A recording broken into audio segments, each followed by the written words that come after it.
Hello, Internet. This is BoneCarlos coming to you live from Belshire Vestige. With me, as always, is Nov or Nov17.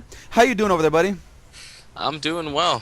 There you go. The players today are going to be Dipski spawning as the blue Terran. His opponent is going to be NinjaDuckBob playing as random, spawned as the red Protoss. And we have casted NinjaDuckBob before. He does like to pull out May the Force be with you. It's good to see that him continue to do so to this day. Unfortunately, I didn't see the ranking on these players, but I do believe they're platinum level play, if I am mistaken, or if I'm not mistaken. I believe you're mistaken, actually. I saw golds myself. Ah, there it is. But, you know, with this season, with the way Blizzard has their system set up now, lately, with this whole no mid-season demotions thing, gold really isn't as bad as it used to be. And I mean, that is very true. I was in gold for quite some time, and I understood that, hey, everyone around me is at my level currently, even though I was high diamond, almost masters in Wings of Liberty. It's not really a problem. So now it's the skill level is really being separated into what it should be. Yeah, very true, very true. It's like that at the beginning of the season. We're not really sure when this replay was taken. You could be in gold, playing along happily, and you could get yourself a 6-time diamond. It's happened. I myself right now in Heart of the Swarm am at a platinum level, but I have a photograph. I need to show you this later, Bone, of it pairing me against an 8-time master. He was very good. Oh man! And you did trounce him, of course, right? Yes, that is the moral of the story. Yes, wink, wink. I crushed him. Yeah, or you crushed him. There you go. And NinjaDuckBob is pretty much playing a standard PVT at the moment. He's putting out Cybercore when he should, putting up Gateway there, a simulator here, Pylon there. PVT, I actually like, especially if it's a 2-player map. Actually, you like rushing with a Zingle Zealot Stalker combination into a quick expansion. Really, especially if I see no Vespin Geyser coming out of my opponent. Double barracks, Marines coming out one at a time. Looks like NinjaDuckBob is going to get froggy with... Oh, managed to trap this SCV. Where is the Marine backup? It is nowhere to be seen. This SCV might go down, and it will... Ah, first blood! Awesome. Love seeing that. Yeah, but that Wolof is down, so that probe is going absolutely nowhere. Oh, no, I'm going across the map. Now we see nothing. We don't know what happened to that probe. He lived long and prosperous life. A single stalker is going to go ahead and shoo away this SCV. Poor little probe. I miss that guy already. Yeah, that was Pete the Probe. Pete the Probe. Best friends with Pylo, if any of you are familiar. Pylo the Pylon. Pylo the Pylon? There you go. I get that reference. That reference, I get it. Double assimilator going down for NinjaDuckBob. Still, the world is his oyster as far as tech trees go on the Protoss side of the field. And it looks like double refinery coming down for Dipski. So no add-ons yet. Finally does put down a tech lab. Wow, 3 early barracks with double tech lab coming up. Is this going to stay for the rest of the game? What do you think? I'm thinking right now he's going for our Terran play is going for some kind of 3-racks build. It's got that first barracks just pumping away Marines all happily, and then I'm expecting to see Stim and some Marauders come out of this these other 2 barracks, or maybe concussive shells. Either one could have went for Stim, and he did a really nice push. I know a pretty nasty little +1 Stim timing here, but he is not going for that. He looks like he's saving up his gas to maybe put down. Well, actually, he's got double. He's gonna have 3 and this is actually a great counter to what NinjaDuckBob is doing. All he has on the moment is 2 stalkers, and once this attack happens, he's not going to have much more, especially with 3 Marauders with concussive shells, actually building a 4th at the moment with another Marine. So this could be a nasty little squad for the Protoss player to stave off, especially since there is no Mothership Core, not being able to use that photonic overcharge. Robotics facility going down, Twilight Council, so 2 Gateway Robo coming out. If he builds an Immortal immediately, he might be able to stave off this push, but it's coming now.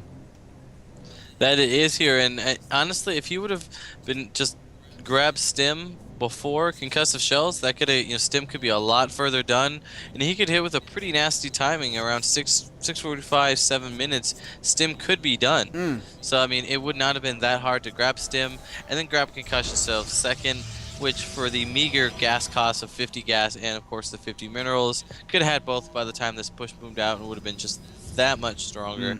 Maybe even end of the game just straight up right here. There it is. And right now here comes the attack. A single force field being put down for posterity's sake, but really NinjaDuckBob is going to be hard-pressed to stop this. Marauder is going to make short work of that single stalker. Immortal on the field, but with that amount of Marines, I don't think it's going to be enough. He's going to go ahead and immediately run back, says, wait a minute, I'm not going to do nothing. Gets, oh, the concussion cells managed to lock this Immortal in place. Did manage to get a single kill to its name, warping in Zealot Stalker, but not really going to happen. The probes are going to be forced to be pulled off for defense. That's not something you ever want to do. Songer's going to go ahead and pick away at the Marauders. Finally managed to get a single Marine down, but now it's just pure probes versus this Marauder heavy force. The only thing that could save him right now is his Dark Shrine, but that's still another 20-30 seconds away from finishing. Yeah, but it does take quite a while to go ahead and finish up here. Anything else at this point would just be a delay, but he's got no energy. He's got no eBay being built, no detector. Obviously, that's going to take quite a while to get up to here. So this Dark Shrine could potentially end the game. Yeah, come on, there it is, a single Dark Templar. Everyone's, oh, and this pylon manages to not get brought down in time. This entire game is reliant on this single Dark Templar, and here it comes. The Immortal there going to go ahead and blast away at the Marauder's going to go ahead and stem away. This Nexus is still up. It could have been taken down by the time this Dark Templar comes out, and it might actually still be taken down. Looks like Ring Around the Rosie with this Marauder's another stem, and they're going to be forced to run away. Just go and take it out. Oh man, but it looks like Dipski feels he's done the damage necessary and is heading back home. Oh my, looking at the resources lost down, 13 workers killed. Not as much as I thought so in the original onslaught, but wow. Scan does reveal this Dark Templar is going to manage to not get away. Nice split off by Dipski, getting rid of that final Dark Templar. Oh man, looking at the income tab, 22 harvesters for NinjaDuckBob, 31 for Dipski. His natural expansion is just about finished up. Looking at the units lost tab, I would say about even. I mean, even though the resource tab does favor NinjaDuckBob, I mean, the fact that he lost so much so early, and the fact that he was able to push away Dipski, I would count that as an equal footing, even though I'm giving a Protoss bias here.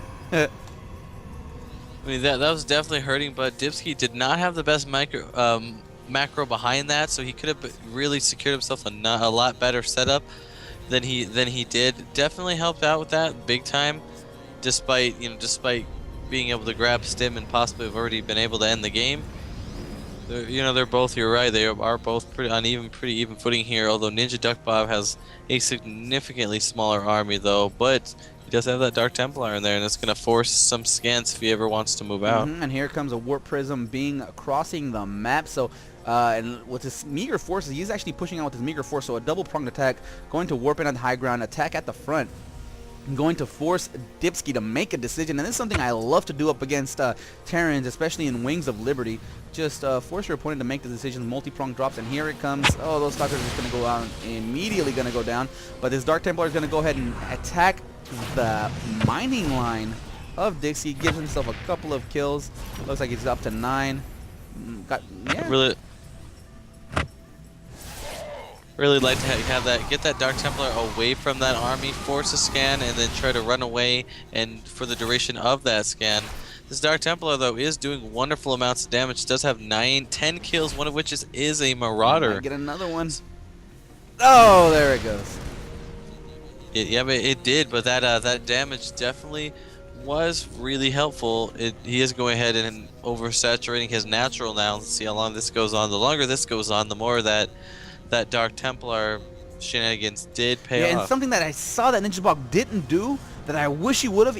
I mean, when he was chasing around that army, there is nothing at the natural expansion. As soon as I saw that the entire army is with that single Dark Templar, push into that natural expansion. You're forcing Dipski into a decision, protecting one or the other. He chooses all in on one side, attack where he's not there. Dipski could have easily split his army in half and would have been secured on both sides, but he made a mistake, and NinjaDuckBob did not capitalize on it. Yep, that's just, I mean, that's, granted, he didn't have eyes in the natural, so he couldn't really have known past this turret line if anything was in there.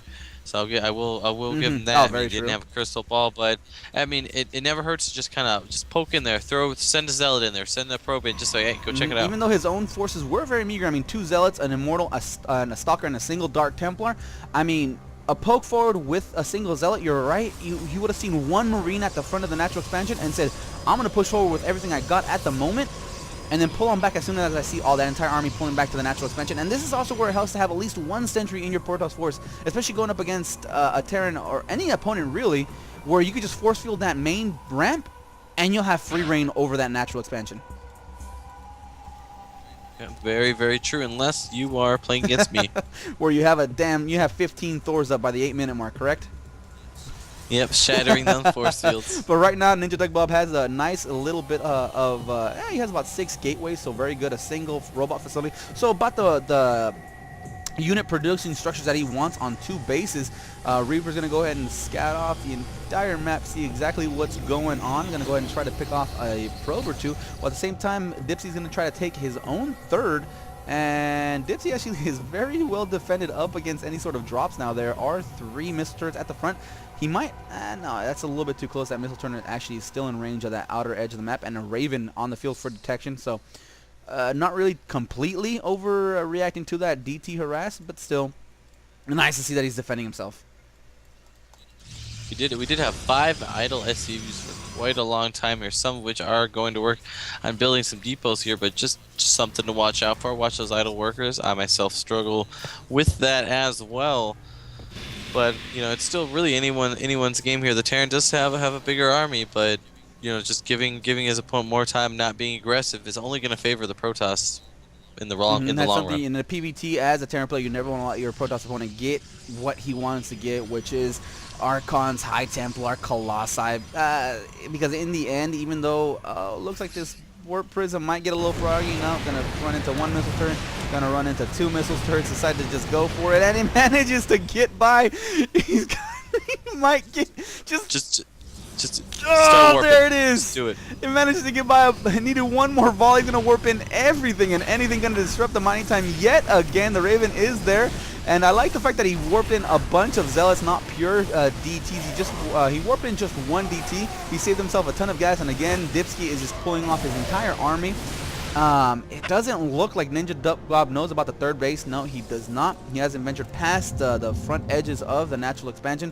So, oh man, that was. I love this kind of how do you feel like as a Terran player being dropped on like this?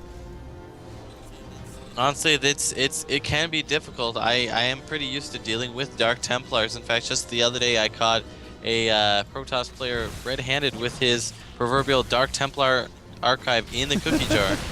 Before he even did it, before it's even halfway done, it kind of spoiled the surprise. But Dark Templars can be incredibly frustrating, especially if, you know, like that Zealot Warping. I really like that because, one, you know, it's like, oh, I see the Zealots, I see the threat, but there's 1 hidden threat that he didn't see until, you know, the Raven got there. So I'm definitely just a fan of that. Multiple attacks, and if you don't realize the Dark Templar is there for just a little bit, like, oh, you forget about it, you don't see it immediately or whatever, it can still do quite a bit more damage before you scan and kill it. It could still kill 4 or 5 more SCVs very easily. And right now we saw NinjaDuckBob being mopped up by Dipski. And there wasn't anything special about that fight. It was just an overwhelming Terran force versus just a small Protoss army, and now he's up against the wall. Prematurely puts down a Photonic Overcharge. He still has enough energy for a 2nd one. So does Dipski know about this 3rd? No, he does not. So he's going to go ahead and park himself, contain his opponent as long as possible.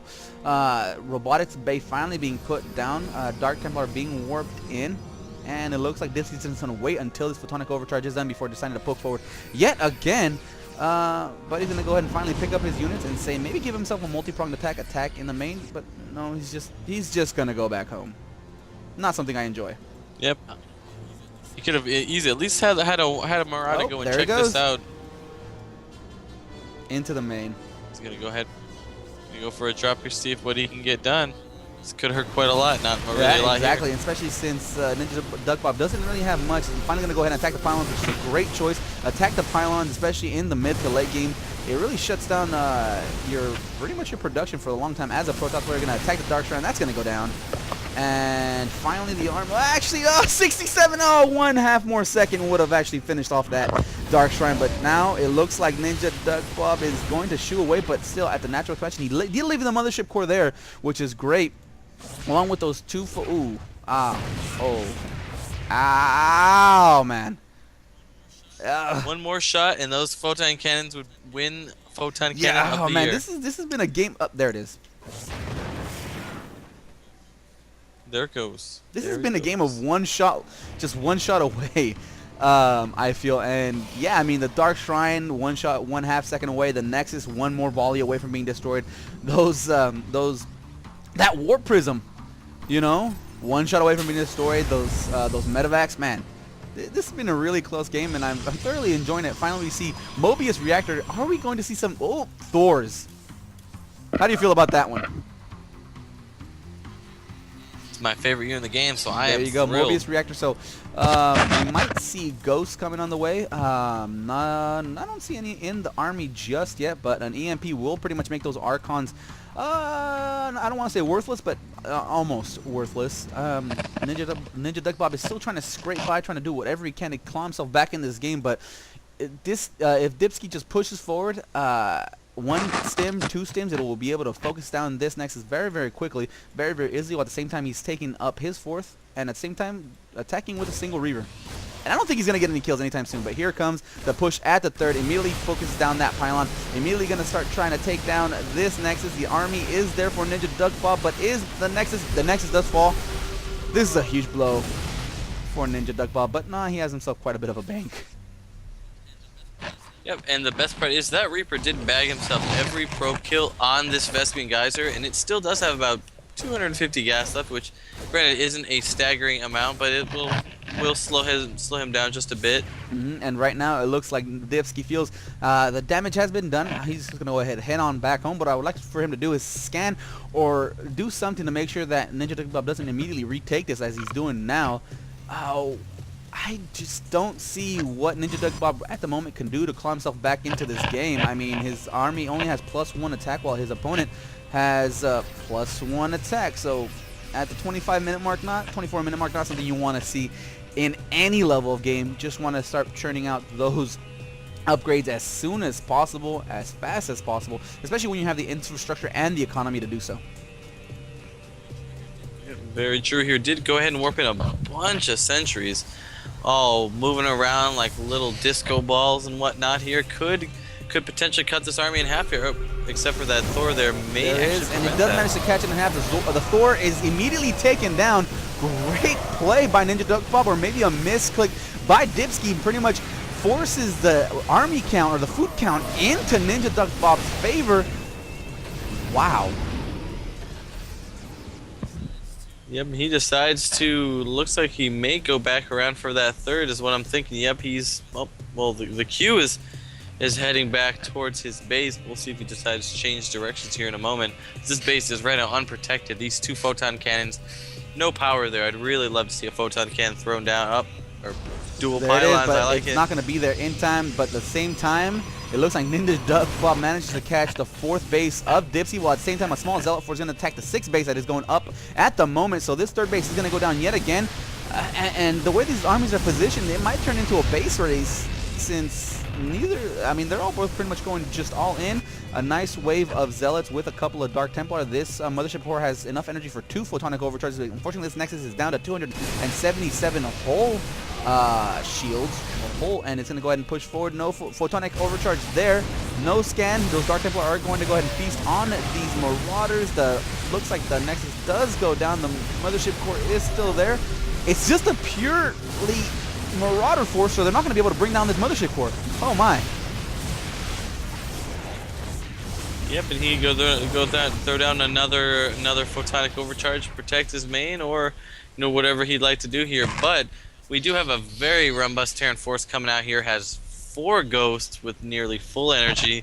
It's got a nice Marine Marauder mix, a ton of Vikings coming out here, as well as several Medivacs. So he's pretty set here. I would say if NinjaDuckBob can pull this out, I will tip my hat to him. and try to get him a spot on Duck Dynasty. And there you go. It looks like the Medevacs and Vikings are going to go ahead and push themselves a little bit too forward. The Zealots are going to charge in straight into that Marine Marauder Thor force. It looks like NinjaDuckBob was caught off guard, and a hammer and anvil, with the anvil kind of slipping through the gaps. Now we see both armies just kind of skip themselves over, and neither player, I don't think, really knows what to do. Yeah, I didn't want to fight you anyway. Right, and over here. NinjaDuckBob has free reign over Dipski's base, while at the same time, Dipski is just being demolished by these Dark Templar. Yep, and he has a ton of Vikings that aren't really going to be able to do anything. So I think this is how it was here. This was a game where, you know, Dipski definitely dropped the ball here, but his loss is NinjaDuckBob's gain, and I'd rather see him win, just because I see he's a good poster on the forums. I don't see anything negative or trolly from him, so he's kind of there favored. you go. And finally, the scan did reveal those two Dark Templar, but at what cost? I mean, now it looks like NinjaDuckBob is going to go ahead and set himself up for a defense. That the Mothership Core is there, and back up again with 200 energy, a fresh Nexus. It looks like Dipski's going to push forward. Photon overcharge, but it looks like the Mothership Core will go down. It does not get out of range of those Vikings. Photonic overcharge finally managed to get put down, but Nexus goes down almost immediately, while at the same time NinjaDuckBob's forces is tearing into Dipski's main base. But it's going to happen on the flip side as well. A scan does reveal all the Dark Templar. Good old-fashioned base race now. Yep, and I'd like to see who's going to win this in the long run here, because he does have a couple Archons. Sentries now do have full energy, so they could always use Guardian Shield, cut them up with Force Field, and whatever they want to do. But this, I mean, I'm very curious to see who's going to win here. I mean, granted, though, well, that those Dark Templars may seal the deal here, or singular Dark Templar, because there's no scan available at all. These Marauders are just going to start dying you are slowly. correct. And at the same time, it looks like NinjaDuckBob is pulling back most of his forces to protect this last base here. Dipski doesn't know about it yet. He hasn't scanned it since he destroyed it the first time, but now he's going to go ahead and push forward and going to go ahead and see if he's going to catch it.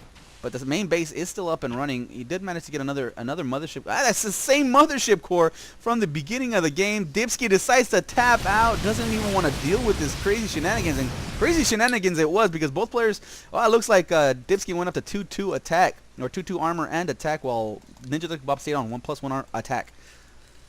Ugh.